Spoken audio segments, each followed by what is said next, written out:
ನಿಮ್ಮ ಅಭಿವೃದ್ಧಿ ನೋಡ್ಬಂದಾಗ್ಬಿಟ್ಟಿಬ್ರು ಇನ್ನು ನಾವಿಬ್ರು ಕಿತ್ತಾಡಿದ್ರೆ ಸಂಪೂರ್ಣವಾಗಿ ಮುಳುಗೆ ಹೋಗ್ತೀವಿ ಈಗ ಈ ಕ್ಷೇತ್ರ ಮಾಡ್ಕೊಡ್ಬೇಕಾಗ್ತದೆ ಅಂತ ಹೇಳಿ ಅವರಿಬ್ರು ಸೇರಿ ಒಂದು ಮಾಡುವಂತ ಕೀರ್ತಿ ಏನಾದ್ರು ಇದ್ರೆ ಯಾರಿಗಿಲ್ಲ ಕೀರ್ತಿ ಕಾರ್ಯಕರ್ತರಿಗೂ ಸೇರಿಲ್ಲ ಆ ಕೀರ್ತಿ ರಂಗನಾಥ್ ಅವ್ರಿಗೆ ಸೇರ್ತದೆ ಅಂತಕ್ಕಂಥದ್ದನ್ನು ಕೂಡ ನಾವು ಈ ಸಂದರ್ಭದಲ್ಲಿ ಪ್ರಾಮಾಣಿಕವಾಗಿ ಹೇಳ್ಬೇಕಾಗ್ತದೆ. ಯಾರು ಒಂದಾದ್ರು ಅಂತ ಗೊತ್ತಲ್ವಾ?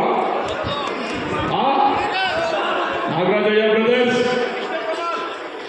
ಅಲ್ಲ ಕಣ್ರಿ. ಎಕ್ಸ್ಪ್ರೆಸ್ ಕೆನಲ್ಗೆ ಹೋರಾಟ ಮಾಡ್ರಿ ಅಂತಂದ್ರೆ ಅದು ಯಾವ್ದೋ ಕುದುರೆ ಪಾಲಂ ಹೋರಾಟ ಮಾಡ್ತಾರೆ. ಕುದುರೆ ಪಾಲಂ ಬರ್ತದೋ ಹೋಯ್ತದೋ ಬಿಡ್ರಿ. ಎಕ್ಸ್ಪ್ರೆಸ್ ಕೆನಲ್ ಆಗ್ಲಿಲ್ಲ, ಹೇಮಾವತಿ ನೀರು ನಮ್ಗೆ ಸಲ್ಲಿಸಕ್ ಬರ್ಲಿಲ್ಲ. ಇದಕ್ಕೆ ಜೆಡಿಎಸ್ ಅವ್ರು ಬಿಜೆಪಿ ಹೋರಾಟ ಇಲ್ಲ.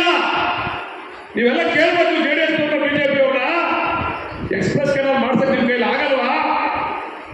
ಈ ಹೋರಾಟದಲ್ಲಿ ಭಾಗಿಯಾಗಕ್ಕಾಗಲ್ವಾ? ನಮಗೆ ವಿರೋಧ ಮಾಡ್ತಾ ಇರ್ತಂದ್ರೆ ಬಿಜೆಪಿ ಅವರು ಮತ್ತೆ ಜೆಡಿಎಸ್ ಅವರು ಆ ಎಕ್ಸ್ಪ್ರೆಸ್ ಕೆನಾಲ್ ಏನು ಸನ್ಮಾನ್ಯ ಡಿ ಕೆ ಬ್ರದರ್ಸ್ ಅವರು ಮಾಡಿಕೊಟ್ಟಿದ್ದಾರೆ. 1,000 ಕೋಟಿ ವೆಚ್ಚದಲ್ಲಿ ಎಲ್ಲೂ ಆತಂಕ ಅಡಚಣೆ ಇಲ್ಲದೆ ನೀರೇನಾದ್ರೂ ಕೂಡ ನಮಗೆ ಕುಡಿಗಳಿಗೆ ಮತ್ತು ನಮಗೆ ಬರ್ತದೆ ಅಂತಂದ್ರೆ ಅದು ಎಕ್ಸ್ಪ್ರೆಸ್ ಕಾಮಗಾರಿ ಕ್ಯಾನಲ್ ಕಾಮಗಾರಿ ಆಗ್ಬೇಕು.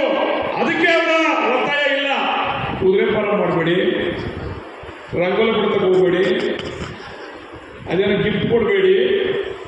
ನೀವು 25 ವರ್ಷ 30 ವರ್ಷ ಸಂಪಾದನೆ ಮಾಡ್ಕೊಂಡು ತೆಗಿರಿ ಜೋಬಿಂದ ಕೊಡಿ. ನೀವು ಗಿಫ್ಟ